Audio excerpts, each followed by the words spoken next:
Hello friends, എല്ലാവർക്കും നമസ്കാരം. നിങ്ങളെവരും കാത്തിരിക്കുന്ന അലീനയുടെ നാളത്തെ വിശേഷത്തിലേക്ക് എല്ലാ കൂട്ടുകാർക്കും സ്വാഗതം. എല്ലാവർക്കും നല്ലൊരു ശുഭരാത്രി നേർന്നുകൊണ്ട് തന്നെ നമുക്ക് നാളത്തെ സൂപ്പർ ഹിറ്റ് വിശേഷത്തിലേക്ക് കിടക്കാം. അതിനുമുമ്പായിട്ട് ആരെങ്കിലും നമ്മുടെ ചാനൽ ആദ്യമായിട്ട് കാണുന്നുണ്ടെങ്കിൽ ഇതുവരെ സബ്സ്ക്രൈബ് ഒന്നും ചെയ്തു വെച്ചിട്ടില്ലെങ്കിൽ തീർച്ചയായിട്ടും ഒന്ന് സബ്സ്ക്രൈബ് ചെയ്ത് വെച്ചോളൂ. അതിനൊപ്പം മാക്സിമം നമ്മുടെ വീഡിയോ ഇഷ്ടപ്പെടുന്ന നിങ്ങൾ ഒരു ലൈക്കും കൂടി അടിച്ചിട്ട് വീഡിയോ കാണാൻ വേണ്ടി ശ്രമിക്കണേ. അപ്പൊ നമുക്ക് നേരെ വിശേഷത്തിലേക്ക് തന്നെ കടന്നാലോ. തുടങ്ങുമ്പോൾ തന്നെ കാണിക്കും നമ്മുടെ ബാലചന്ദ്രൻ രോഹിത്തിന്റെ കൂട്ടുകാരനെ വിളിച്ച് ചോദിക്കാൻ പോകണം. അപ്പൊ അലീന പറഞ്ഞു, അച്ഛാ എന്തോ സംതിങ് പ്രോബ്ലം ഉണ്ട്, ഇന്ന് രോഹിത് കോളേജിൽ പോയിട്ടില്ലെന്നാ തോന്നുന്നത്. അപ്പൊ അതൊന്ന് കൺഫേം ആക്കാൻ വേണ്ടി നമ്മുടെ ബാലചന്ദ്രൻ നേരെ വിളിക്കുകയാണ് നമ്മുടെ രോഹിത്തിന്റെ ഫ്രണ്ടിനെ.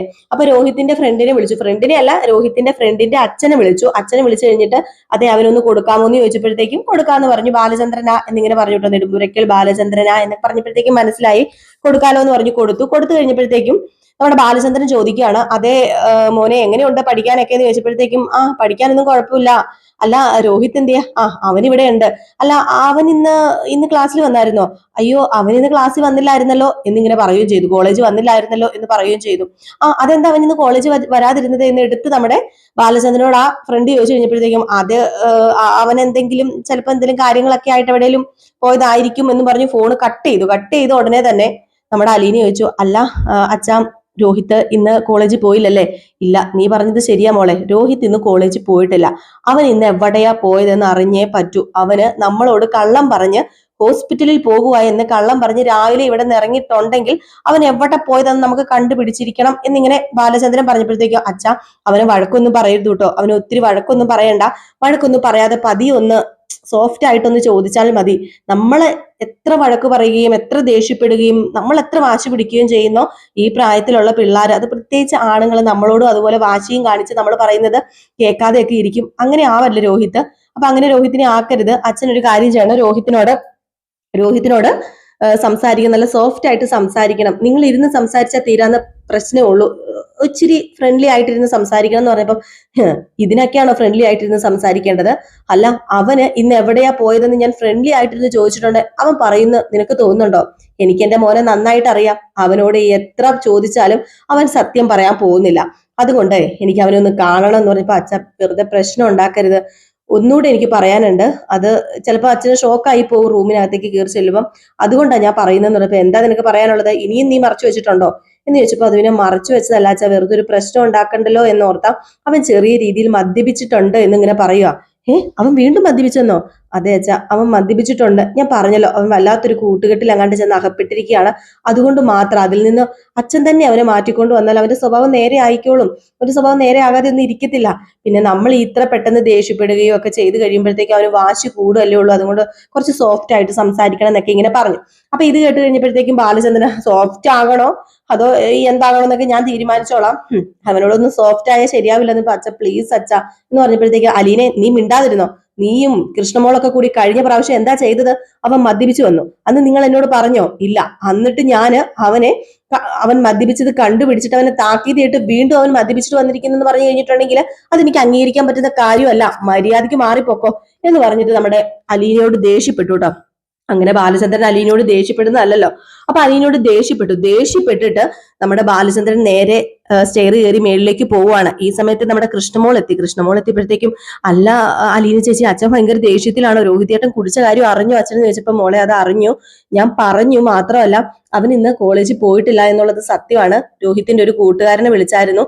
അപ്പൊ രോഹിത്തിന്റെ കൂട്ടുകാരൻ പറഞ്ഞു. അപ്പൊ തന്നെ അലീന പറയുന്നുണ്ട്, ഇന്ന് എന്തെങ്കിലും പ്രശ്നം ഇവിടെ നടക്കും, അത് ഉറപ്പാ. കൃഷ്ണമോളെ നീ ഒരു കാര്യം ചെയ്യും, നീ ചെന്ന് അച്ഛനോട് സംസാരിക്കാൻ പറയുമ്പോ, പിന്നെ ഞാൻ സംസാരിക്കാനോ? അലീന ചേച്ചി സംസാരിച്ചിട്ട് നേരെയാകാത്ത കാര്യം ഞാൻ സംസാരിച്ചിട്ട് നേരെയാവുന്നു അലീന ചേച്ചിക്ക് തോന്നുന്നുണ്ടോ? ഒരിക്കലും ഇല്ല. അച്ഛൻ എന്തെങ്കിലും ഒന്ന് തീരുമാനിച്ച് ഇറങ്ങിയ പിന്നെ തീരുമാനിച്ചത് തന്നെ അലീന ചേച്ചി. അതുകൊണ്ട് ഈ പ്രശ്നം അങ്ങനെ ഒന്നും നേരെ ആവില്ല അലീന ചേച്ചി. പിന്നെ രോഹിത്തേട്ടന് കിട്ടേണ്ടത് രോഹിത്തേട്ടന് തന്നെ കിട്ടണം. അതെ, 2 അടിയുടെ കുറവുണ്ട്. 2 അടി കിട്ടി ഷൂവിന് വല്ല ചവിട്ടും വെച്ച് കൊടുക്കുമ്പോഴത്തേക്ക് ഇവനൊക്കെ പഠിക്കത്തുള്ളൂ. അല്ലെങ്കിൽ പിന്നെ ക്ലാസ് കട്ട് ചെയ്തിട്ട് അമ്മേനെ കാണാനാന്നും പറഞ്ഞു ഹോസ്പിറ്റലിൽ പോവാന്നും പറഞ്ഞുകൊണ്ട് എന്തൊക്കെ നുണയാ രോഹിത്തേട്ടൻ പറഞ്ഞു പിടിപ്പിക്കുന്നത്. അതുകൊണ്ട് രോഹിത്തേട്ടന് കിട്ടാനുള്ളത് കിട്ടുക തന്നെ ചെയ്യണം എന്നിങ്ങനെ പറയാണ്. അങ്ങനെ ആകെപ്പാടെ പേടിച്ച് നമ്മുടെ അലീന നിൽക്കണുണ്ട് കേട്ടോ. അലീനക്ക് സത്യം പറഞ്ഞ അവിടെ ഒരു വഴക്കുണ്ടാക്കണ്ട, ഒരു വഴക്ക് ക്രിയേറ്റ് ചെയ്യണ്ട. മാത്രമല്ല ഒരു കാരണവശാലും ഈ പ്രായത്തിലുള്ള പിള്ളേരെ ഇങ്ങനെ ദേഷ്യപ്പെട്ടോ ഒക്കെ പറഞ്ഞൊന്നും പിടിച്ചു നിർത്താനൊന്നും പറ്റത്തൊന്നുമില്ല. കുറച്ച് സോഫ്റ്റ് ആയിട്ട് നിന്ന് ഈ ഫ്രണ്ട്ലി ഒക്കെ ആയിട്ട് നിന്ന്, ആദ്യമേ നമ്മുടെ ബാലചന്ദ്രൻ കുറച്ച് ഫ്രണ്ട്ലി ഒക്കെ ആയിട്ട് നിന്നായിരുന്നെങ്കിലും കുഴപ്പമില്ലെന്ന്. പക്ഷെ ഇതിന്റെയൊക്കെ അടുത്ത് ഫ്രണ്ട്ലി ആയിട്ട് നിന്നാൽ എന്നാവൂന്നും അറിയത്തില്ല. അതുപോലെയുള്ള കള്ളത്തരങ്ങളാണല്ലോ കയ്യിലുള്ളത്. അപ്പൊ അങ്ങനെ നമ്മുടെ ബാലചന്ദ്രൻ സ്റ്റെയർ ചെയ്ത് മേറിലേക്ക് ചെന്നിട്ട് നേരെ രോഹിത്തിന്റെ റൂമിൽ ഇങ്ങനെ കൊട്ടുകയാണ്. രോഹിത്തിന്റെ റൂമിൽ കൊട്ടിയപ്പോ അതിനു മുമ്പ് തന്നെ രോഹിത്തിന് വല്ലാത്തൊരു അവസ്ഥയിലാണല്ലോ. രോഹിത് ആ പെങ്കൊച്ച് കണ്ണാടിയുടെ മുമ്പിൽ രോഹിത് ചെന്ന് നിൽക്കുമ്പോൾ ആ പെങ്കൊച്ച് പുറകിൽ വരുന്ന പോലെയും ഒക്കെ തോന്നാണ്. ഇനി ആ പെങ്കൊച്ച് മരിച്ചോ എന്നൊക്കെ ഒരു ചെറിയൊരു ധാരണയുണ്ട് നമ്മുടെ രോഹിത്തിന്. അപ്പൊ അതുകൊണ്ട് തന്നെ ആ ഒരു വെപ്രാളവും പരവേശവും ഒക്കെ എടുത്ത് വല്ലാത്തൊരു സ്റ്റേജിൽ നിൽക്കുമ്പോഴാണ് പെട്ടെന്ന് വാതിലിന്റെ ഡോറിൽ ഇങ്ങനെ കൊട്ട് കേട്ടത് ഞെട്ടിപ്പോയിട്ടോ. രോഹിത് ഞെട്ടിപ്പോയിട്ട് പെട്ടെന്ന് ഇങ്ങനെ ഒന്ന് സ്തംഭിച്ചു നിന്നപ്പോഴത്തേക്കും വീണ്ടും വാതിൽ കൊട്ടുകയാണ്. ബാലചന്ദ്രന് കലി വരിക. എത്ര കൊട്ടിയിട്ടും വാതിൽ തുറക്കുന്നില്ല, പിന്നെ എങ്ങനെ കലി വരാതിരിക്കും. അങ്ങനെ കലി വന്നു കഴിഞ്ഞപ്പോഴത്തേക്കും നമ്മുടെ ബാലചന്ദ്രൻ വീണ്ടും അങ്ങോട്ട് സ്പീഡിൽ അങ്ങോട്ട് വാതിലിട്ട് അടിച്ചു കഴിഞ്ഞപ്പോഴത്തേക്കും രോഹിത് പെട്ടെന്ന് ഒന്ന് മുഖമൊക്കെ തുടച്ച് ഒന്നൊരു ഇതായിട്ട് ഒരു ഫ്രഷ് ആകുന്ന പോലെ ഒരു ഇതൊക്കെ ആയിട്ടൊന്ന് ചെറുതായിട്ടൊന്ന് തുടച്ചിട്ടൊക്കെ നേരെ വാതിലെ ഡോറ് വന്ന് തുറന്നു. ഡോറ് വന്ന് ഓപ്പൺ ആക്കിയതും നമ്മുടെ ബാലചന്ദ്രൻ മുഖത്ത് നോക്കാൻ പറ്റാത്തൊരവസ്ഥയിൽ കുനിഞ്ഞു നിൽക്കുന്ന നമ്മുടെ രോഹിത് അപ്പം കുനിഞ്ഞു നിന്നിട്ട് പതുക്കെയാണ് ബാലചന്ദ്രനെ ഇങ്ങനെ എത്തിപ്പിടിച്ച് നോക്കുന്നത്. അപ്പോഴത്തേക്ക് തന്നെ ബാലചന്ദ്രൻ ചോദിച്ചു, അതെ എനിക്ക് നിന്നോട് കുറച്ച് സംസാരിക്കാനുണ്ടെന്ന് പറഞ്ഞു. അച്ഛൻ എന്താ സംസാരിക്കാനുള്ളത്? നമുക്ക് നാളെ രാവിലെ സംസാരിക്കാം, എനിക്ക് തീരെ പറ്റത്തില്ല അച്ഛാന്ന് പറഞ്ഞപ്പോ ഇപ്പൊ സംസാരിക്കേണ്ടത് ഇപ്പൊ സംസാരിക്കണം, മര്യാദയ്ക്ക് നീ ഇരുന്നോ എന്ന് പറഞ്ഞിട്ട് നേരെ അകത്ത് കയറി വന്നിട്ടേ, അതെ കഴിഞ്ഞ ദിവസം ഞാൻ നിന്നെ എന്തിനാ ഇവിടെ വന്ന് ചോദ്യം ചെയ്തത്? നിന്നോട് എന്താ ഞാൻ പറഞ്ഞത്? മദ്യപിക്കരുത് എന്ന് പറഞ്ഞില്ലേ? അതൊക്കെ പോട്ടെ, ഈ കള്ളം പറയുന്ന സ്വഭാവം നിനക്ക് എന്നു മുതലാണ് ഉണ്ടായത്? അതെ, ഒരാണിന് ചേരുന്ന പരിപാടിയല്ല ഈ കള്ളം പറയുക എന്നുള്ളത്. നിനക്ക് എവിടെയെങ്കിലും പോകാനുണ്ടെങ്കിൽ അത് എന്നോട് ചോദിക്കാം, അനുവാദം തരുവോ ഇല്ലയോ അത് രണ്ടാമത്. നിനക്ക് എന്നോട് ചോദിച്ചിട്ട് പോകാം. ക്ലാസ് കട്ട് ചെയ്യണോ വേണ്ടയോ എന്ന് തീരുമാനിക്കേണ്ടത് ഞാനാ. കാരണം അറിയാലോ, നിനക്ക് ചെല്ലിനും ചെലവിനും തന്നെ നിന്നെ തീറ്റി പോറ്റി നിന്റെ കോളേജിലെ കാര്യങ്ങളൊക്കെ നോക്കി ഫീസ് കെട്ടി പഠിപ്പിക്കുന്നത് ഞാനാ. അപ്പൊ പിന്നെ എന്താ ചെയ്യേണ്ടത്? നീ എന്നോട് അനുവാദം ചോദിച്ചിട്ട് ക്ലാസ് കട്ട് ചെയ്തിട്ട് നീ പോണം. നീ ഇന്ന് കോളേജിൽ പോയായിരുന്നു എന്ന് ചോദിച്ചപ്പോ അത് പിന്നെ എനിക്ക് ഇന്നൊരു കൂട്ടുകാരന്റെ ബർത്ത്ഡേ ഫംഗ്ഷൻ ഉണ്ടായിരുന്നെന്ന്. കൂട്ടുകാരന്റെ ബർത്ത്ഡേ ഫംഗ്ഷന് നീ കോളേജ് കട്ട് ചെയ്തിട്ടാണോ പോവേണ്ടത്? അതിന് വൈകിട്ട് വല്ലതും പോയാൽ പോരായിരുന്നോ? നീ എന്തിനാ രാവിലെ ഇവിടെ നിന്ന് പോയി കൂട്ടുകാരന്റെ ബർത്ത്ഡേ പാർട്ടി കൂടി? അപ്പൊ നീ അപ്പൊ എന്താ നിന്റെ വിചാരം എന്താ? നീ തന്നെ അധ്വാനിക്കാൻ തുടങ്ങിയെങ്കിൽ നിനക്ക് എന്ത് വേണമെങ്കിലും ചെയ്യാം. പക്ഷെ ഈ ബാലചന്ദ്രൻ തീറ്റി പോറ്റുന്ന കാലം അത്രയും ഈ ബാലചന്ദ്രൻ പറയുന്നത് കേട്ട അനുസരിച്ച് ഇവിടെ നിന്നോണം. ഇനി മേലാൽ മദ്യപിച്ചിട്ട് ഈ വീടിന്റെ പടി ചവിട്ടിയേക്കരുത്. മാത്രമല്ല അങ്ങനെ മദ്യപിക്കണം എന്നുണ്ടെങ്കിൽ ഈ വീടിന്റെ പടി ഇറങ്ങിക്കോണം എന്ന് പറഞ്ഞപ്പം, അല്ലെങ്കിലും എന്റെ അമ്മ വരുന്നവരല്ലേ ഉള്ളൂ ഈ വീട്ടിലെ വാസം, ഞങ്ങൾ ഇറങ്ങാൻ പോവാണല്ലോ എന്നിങ്ങനെ ധിക്കാരത്തോടു കൂടി പറഞ്ഞപ്പോഴത്തേക്കും നമ്മുടെ രോഹിത്തിനോട്ട് ഒറ്റ ഓർണം വെച്ച് കൊടുക്കുന്നുണ്ട് കേട്ടോ. ഒറ്റ ഓർണമൊന്നും അല്ല, തലങ്ങനും വിലങ്ങനും നമ്മുടെ ബാലചന്ദ്രൻ അടി കൊടുക്കുന്നുണ്ട്. ഏതായാലും ശബ്ദം കേട്ടിട്ട് താഴെ നിൽക്കുന്ന അലീനയും കൃഷ്ണമോളും അപ്പം ബബിത വന്നിട്ട്, ഇപ്പൊ നിനക്ക് സമാധാനം ആയല്ലോടി, രോഹിത്തേട്ടന് അടി മേടിച്ചു കൊടുക്കാൻ വേണ്ടിയല്ലേ നീ എല്ലാം അച്ഛൻ വന്ന ഉടനെ ചെവിയിൽ ഓതി കൊടുത്തതെന്ന് പറഞ്ഞപ്പോ, എന്താ ബബിത ഈ പറയുന്നത്? ഞാൻ ഒന്നും അച്ഛനോട് പറഞ്ഞു കൊടുത്തിട്ടില്ല. പിന്നെ അവൻ എന്തെങ്കിലും തെറ്റ് ചെയ്തിട്ടുണ്ടെങ്കിൽ അവന്റെ അച്ഛൻ അവനെ തല്ലുന്നത് കൊണ്ട് യാതൊരു കുഴപ്പവുമില്ല. പിന്നെ അവൻ കള്ളം പറഞ്ഞിട്ടുണ്ടെങ്കിലും അത് തിരുത്തി കൊടുക്കുന്നതിന്റെ യാതൊരു കുഴപ്പമില്ല. അല്ല അത് വലിയ പ്രശ്നമാണെന്ന് നിന്നോട് ആരാ പറഞ്ഞതെന്ന് ചോദിച്ചപ്പോ കൃഷ്ണമോള് പറഞ്ഞു, ഓ പിന്നെ രോഹിത്തേട്ടനേക്കാളും അപ്പുറം ഭവിത ചേച്ചി ഞങ്ങൾക്ക് നന്നായിട്ട് അറിയാം. ഭവിത ചേച്ചി കാണിക്കുന്ന തോന്നിവാസം എന്താണെന്നൊക്കെ ഞാൻ അറിഞ്ഞു.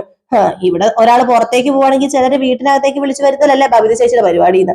ഇത് കേട്ടത് അലീനനെ രൂക്ഷമായിട്ട് ഭവിത ഒന്ന് നോക്കിയിട്ട് പറഞ്ഞു, അപ്പൊ നീ പറഞ്ഞല്ലേടി, പറയാനുള്ളതെല്ലാം നീ പറയേണ്ടവരോട് പറഞ്ഞിട്ടാണല്ലേ നീ ഇപ്പൊ ഇവിടെ വലിയ ഇതായിട്ട് ഇവിടെ നിൽക്കുന്നതെന്ന് പറഞ്ഞപ്പോഴത്തേക്കും, അത് പിന്നെ ഞാൻ അച്ഛനോട് പറഞ്ഞിട്ടൊന്നുമില്ല, കൃഷ്ണമോളോട് ഞാൻ എല്ലാം പറയാറുള്ളതാ, കൃഷ്ണമോൾക്ക് എല്ലാം അറിയുകയും ചെയ്യാം. അപ്പൊ അതുകൊണ്ടാണ് കൃഷ്ണമോളോട് ഞാൻ പറഞ്ഞത് എന്ന് പറയപ്പം, മതി അല്ല നിനക്കൊരു കാര്യം ചെയ്യത്തില്ലായിരുന്നോ? അച്ഛനോട് ചെന്ന് പറയത്തില്ലായിരുന്നോ? എനിക്കും 2 തല്ല് കിട്ടുമ്പോഴത്തേക്കും നിനക്ക് സമാധാനം ആവുമായിരുന്നല്ലോ.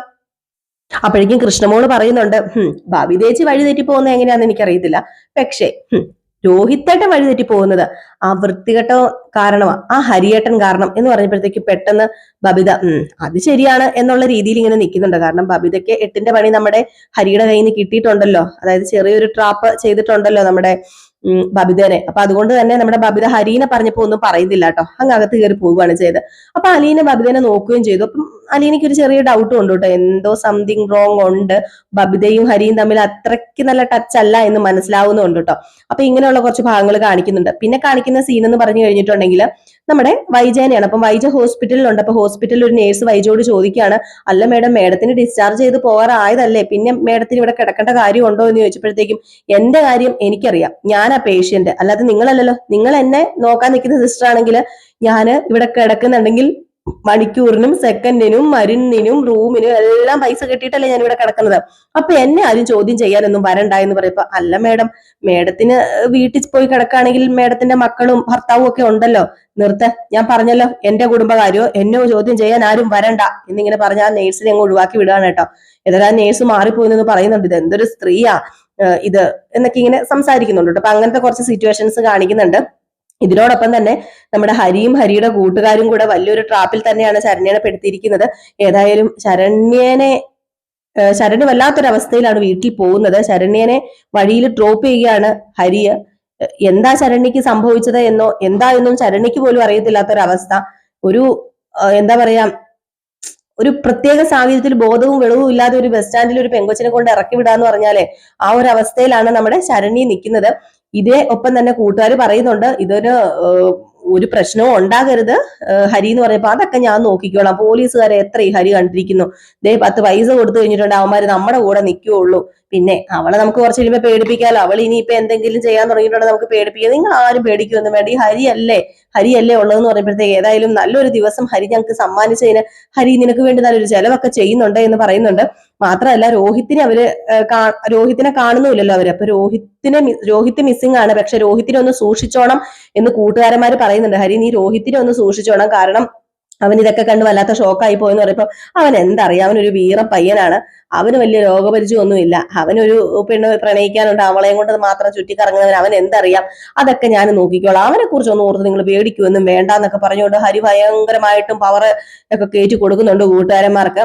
ഏതായാലും പുറകെ പോലീസ് വരും, ഇത് വലിയ കേസാകും, ഗുലുമാലാകും എന്നൊന്നും ഹരിക്ക് അറിയത്തില്ല. ഇത്രയും നാളും ചെയ്ത ഓരോരോ തെറ്റുകൾക്കുമുള്ള പാപത്തിന്റെ ഫലം ഹരി അനുഭവിക്കാൻ പോകുന്നതേ ഉള്ളൂ. അപ്പം എത്ര പെൺകുട്ടികളെ നശിപ്പിച്ചു എന്ന് ഹരിക്ക് തന്നെ അറിയത്തില്ല, ആ ഒരു അവസ്ഥയാണ്.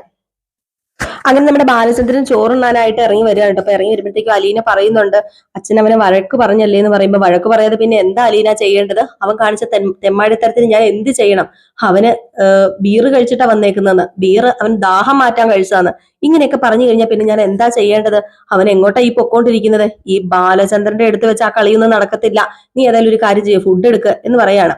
ഏതായാലും ഫുഡ് എടുത്ത് കൊടുത്തു. അപ്പോഴത്തേക്കും അലീന പറയുന്നുണ്ട്, അല്ലച്ഛ രോഹിത് കഴിച്ചില്ലല്ലോ എന്ന്. ഇടയ്ക്ക് ഞാൻ ഹരി എന്ന് പറഞ്ഞു, ഒന്ന് ക്ഷമിച്ചേക്കണം കേട്ടോ, പേര് മാറിപ്പോയോ എന്നൊരു ഡൗട്ട് ഉണ്ട്.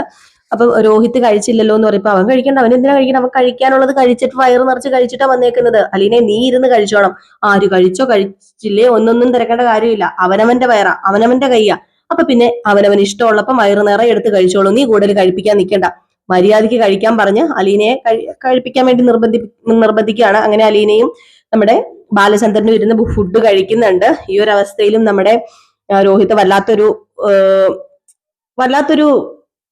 എന്താ പറയാ, വട്ടുപിടിച്ചൊരു സ്റ്റേജിലാണ് നിൽക്കുന്നത് കേട്ടോ. എന്താ ചെയ്യുന്നത് രോഹിത്തിന് അറിയാൻ പറ്റുന്നില്ല. അങ്ങനെ രോഹിത്തിനെ ഹരി വിളിക്കുന്നുണ്ട്. ഹരിയുടെ ഫോൺ ബെല്ലടിക്കുന്നതല്ലാതെ രോഹിത് അത് എടുക്കുന്നില്ല. അത് എടുക്കാൻ പോലും ഉള്ള ഒരു ഇതില്ല നമ്മുടെ രോഹിത്തിന്. കാരണം അവിടെ നടന്ന സംഭവങ്ങൾ ബാക്കി എന്താണെന്ന് അറിയാൻ പോലും താല്പര്യമില്ല. അത്രയ്ക്കൊരു വല്ലാത്തൊരു മാനസികാവസ്ഥയിലാണ്. അപ്പൊ ഇതൊക്കെ കോർത്തിണക്കിക്കൊണ്ട് ഒരു അടിപൊളി വിശേഷമാണ് നാളെ വരാൻ പോകുന്നത്. അപ്പൊ ആരും മിസ് ചെയ്ത് കളയാതിരിക്കുക. അപ്പൊ എല്ലാവരും രാവിലെ കാണണം കേട്ടോ. ഒരു 7:30 8 മണിയൊക്കെ ആകുമ്പോഴത്തേക്ക് നമ്മൾ ഫുൾ വിശേഷമായിട്ട് എത്തും. 2 ദിവസമായിട്ട് ഡിലേ ആണ്. അപ്പൊ അതുകൊണ്ടാണ് നമ്മൾ വിശേഷം ഇടാതിരിക്കുന്നത് കേട്ടോ. അപ്പൊ എല്ലാവരും കാത്തിരിക്കുക. അപ്പൊ എല്ലാവർക്കും വീണ്ടും നല്ലൊരു ശുഭരാത്രിയൊക്കെ നേർന്നുകൊണ്ട് നിർത്തുകയാണ്. ആരെങ്കിലും ആദ്യമായിട്ട് കാണുന്നുണ്ടെങ്കിൽ ഒന്ന് സബ്സ്ക്രൈബ് ചെയ്ത് വെക്കണം. അതിനോടൊപ്പം നമ്മുടെ വീഡിയോ ഇഷ്ടപ്പെടുന്നുണ്ടെങ്കിൽ ലൈക്കും, അതുപോലെ പുതിയൊരു ഓപ്ഷനായ ഹൈപ്പ് ഉണ്ട് കേട്ടോ. അപ്പൊ ഒരു ഹൈപ്പും കൂടെ തന്നിട്ട് പോകാവുള്ളൂ. അപ്പൊ എല്ലാവർക്കും ടാറ്റ ബൈ ബൈ.